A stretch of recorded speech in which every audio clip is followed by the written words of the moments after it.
मूळ शिवसेना आम्ही आहोत. शिंदे गट वगैरे असा नाही आहे. उभाटा गट तो आहे आणि मी मूळ शिवसेनेचा प्रवक्ता आहे. राहिलेल्या उभाटा गटाचा आणि आता सोबत मनसेचा सर्वनाश करणारी एकमेव व्यक्ती असेल ती संजय राऊत असते. हा कधी कधी वाटतं की बाळासाहेबच ब्रँड होते हो, बाकी काही नाही राहिलं. कोणत्याही ठाकरेला त्यांची चूक दाखवलेलं अजिबात आवडत नाही. चूक काय, त्यांना सल्ला दिलेला सुद्धा आवडत नाही. 20 वर्ष का लागले? उद्धव ठाकरेंना कोणाकडे इशारा केला? राज ठाकरेकडे केला. यांना विचारा म्हणजे 20 वर्ष का नाहीत. आज मुंबईमध्ये ठाकरे बंधूंची संयुक्त सभा आहे. ही मुंबईतली पहिली संयुक्त सभा आहे. त्याच्यामुळे या सभेच्या नंतर कसे प्रतिसाद उमटत आहेत ते बघणं महत्त्वाचं आहे. दुसरीकडे एक निष्ठावान शिवसैनिक म्हणून ज्यांना बघितलं याचं ते दगडू सकपाळ आज ठाकरेंची साथ सोडून एकनाथ शिंदे यांच्यासोबत जॉईन झालेले आहेत. त्यांच्यामध्ये त्यांनी प्रवेश केलेला आहे. अशा वेगवेगळ्या राजकीय विषयांवर बोलण्यासाठी आपल्याबरोबर शिवसेना शिंदे गटाचे प्रवक्ते प्रकाश महाजन सर आहेत. सर, सगळ्यात पहिलं महत्त्वाचं म्हणजे खूप मोठा धक्का हा उद्धव ठाकरेंना लागलेला आहे. त्यामधून दगडू सकपाळ हे जे अतिशय जुने आणि लालबाग परिसरातले सगळ्यात निष्ठावान आणि एक नाव होतं दगडू सकपाळ यांचं, एक निष्ठा म्हटलं की त्यांनी देखील आज ठाकरेंची साथ सोडलेली आहे आणि ते आज एकनाथ शिंदे यांच्या पक्षात जॉईन झालेले आहेत. त्यांच्यावर टीका करताना संजय राऊत म्हणतात की जे निष्ठावान आहेत ते असे कधी जात नाही, ज्यांच्यामुळे स्वार्थाचा अंकुर फुटतो तेच बूट चाटायला जातात, जसे एकनाथ शिंदे वगैरे गेले, नारायण राणे गेले. इथपर्यंत टीका केलेली आहे. काय वाटतं? सर्वप्रथम मूळ शिवसेना आम्ही आहोत. शिंदे गट वगैरे असा नाही आहे. उभाटा गट तो आहे आणि मी मूळ शिवसेनेचा प्रवक्ता आहे.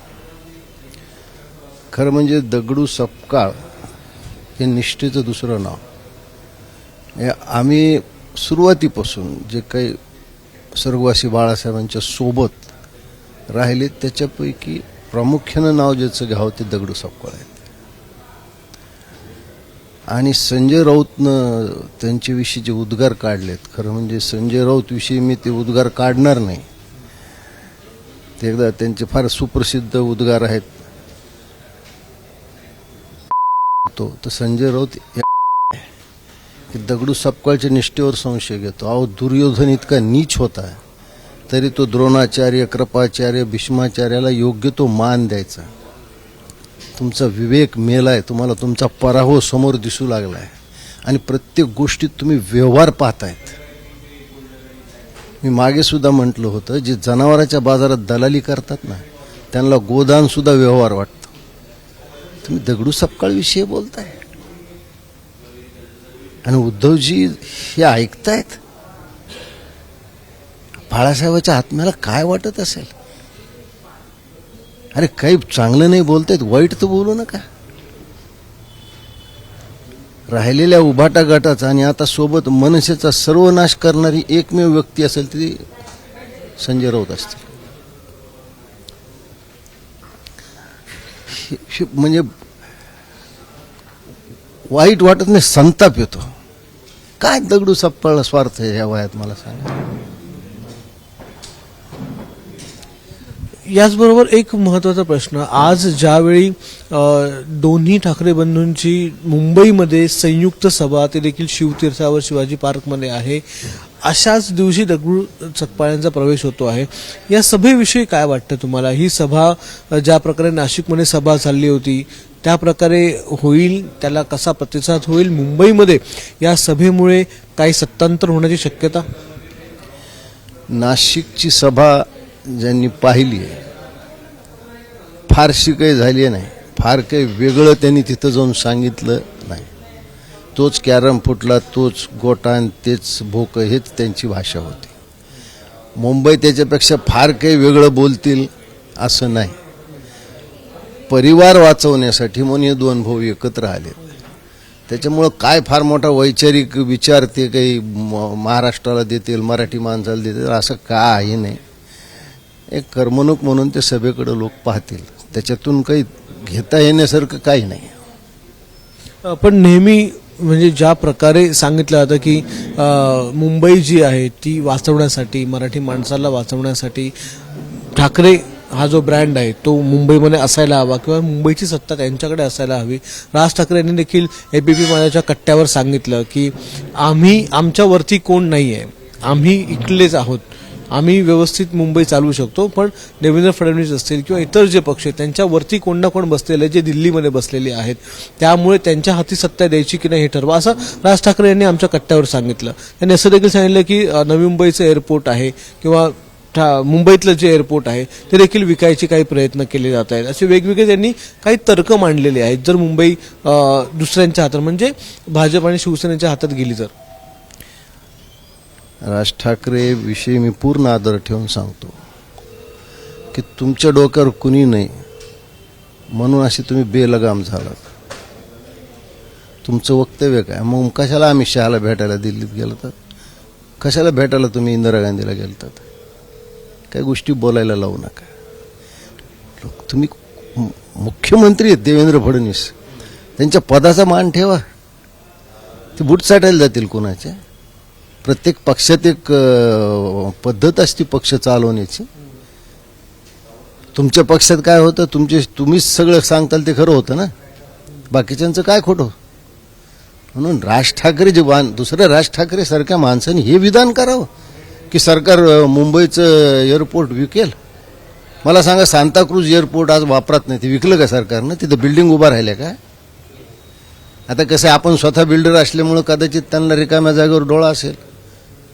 सुगीमध्ये संधीत सुगी, आता त्यांनाच माहिती काय शोधतात ते.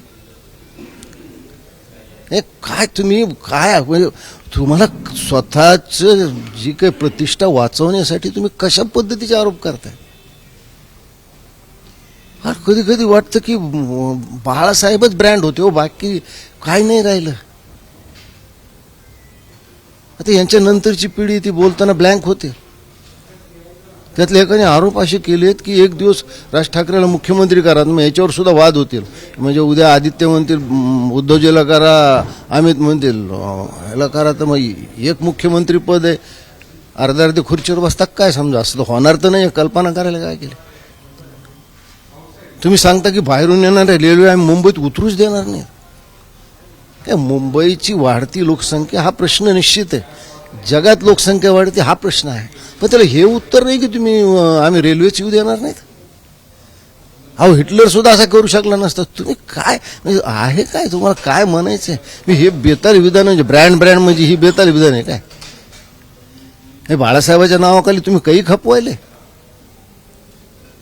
हे महाराष्ट्राची सुजाण जनता पाहते की दगडू सापकाळसारख्या ज्येष्ठ नेत्याचा अपमान करणं, अशा पद्धतीने त्यांना बोलणं किंवा मुंबईविषयी अशी विधानं करणं. म्हणजे मला ज्यांनी मुलाखत घेतली ते सुद्धा आश्चर्यचकित झाले की सरकार एअरपोर्ट विकेल. अहो तुम्ही पक्ष विकला ना, तुम्ही कित्येक निवडणुका लढवल्या ना, मग त्यावेळेस कोणी असं विचारलं का तुम्हाला? प्रत्येक गोष्ट व्यवहाराच्या दृष्टिकोनातून कसं पाहू शकतात?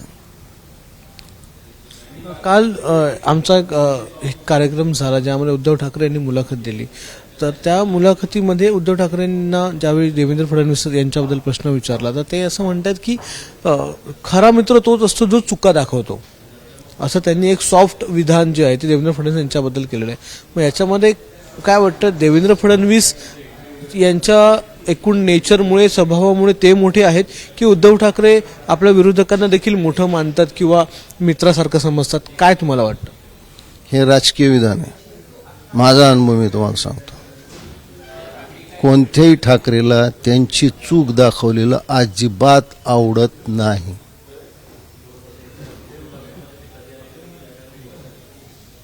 चूक काय त्यांना सल्ला दिलेला सुद्धा आवडत नाही. हे उद्धव ठाकरेचं विधान हे राजकीय विधान आहे. स्वतःची प्रतिमा सुधारण्याचं हे विधान आहे.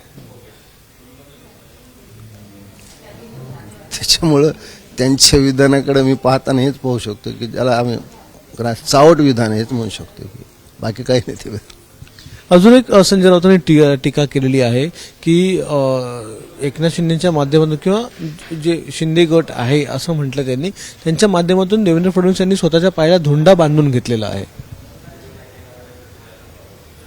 हे संजय राऊत म्हणले, देवेंद्र फडणवीस तर नाही म्हणले ना. हा सगळ्या जगाचा हाच एकटा प्रवक्ता आहे का मला काय कळत नाही.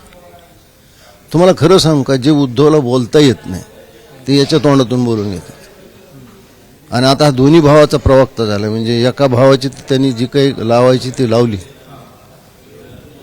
शिवसेना जे शब्द देते त्याच्यावर कायम राहते. हा तडा याच्यामुळे गेला 2019ला.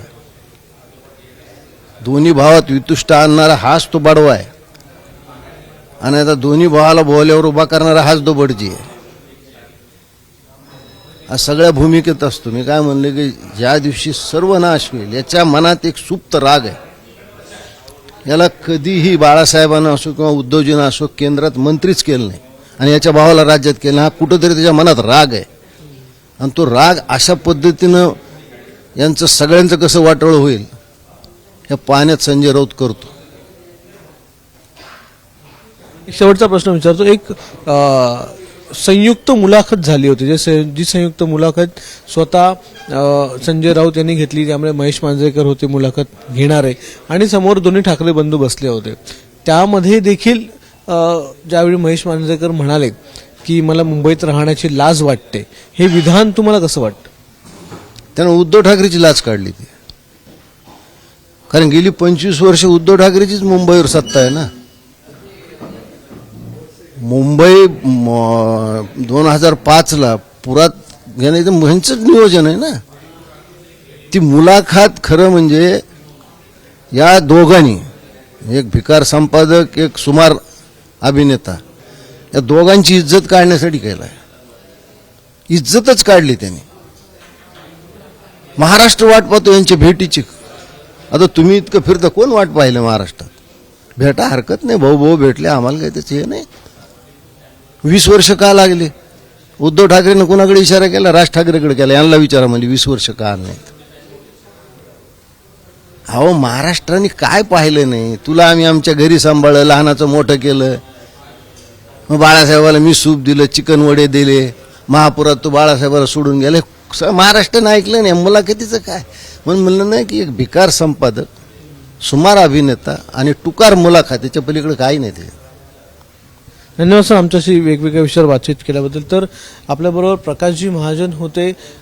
त्यांनी सध्याच्या एकूणच राजकीय परिस्थितीवर आणि मुख्यतः दगडू सकपाळ यांच्या प्रवेशावर आणि आजच्या ठाकरे बंधूंच्या मुंबईतल्या संयुक्त सभेवर आपलं परखड मत व्यक्त केलेलं आहे. कॅमेरामन विनयसह अक्षय भाटकर, एबीपी माझा, मुंबई. एबीपी माझा, उघडा डोळे बघा नीट.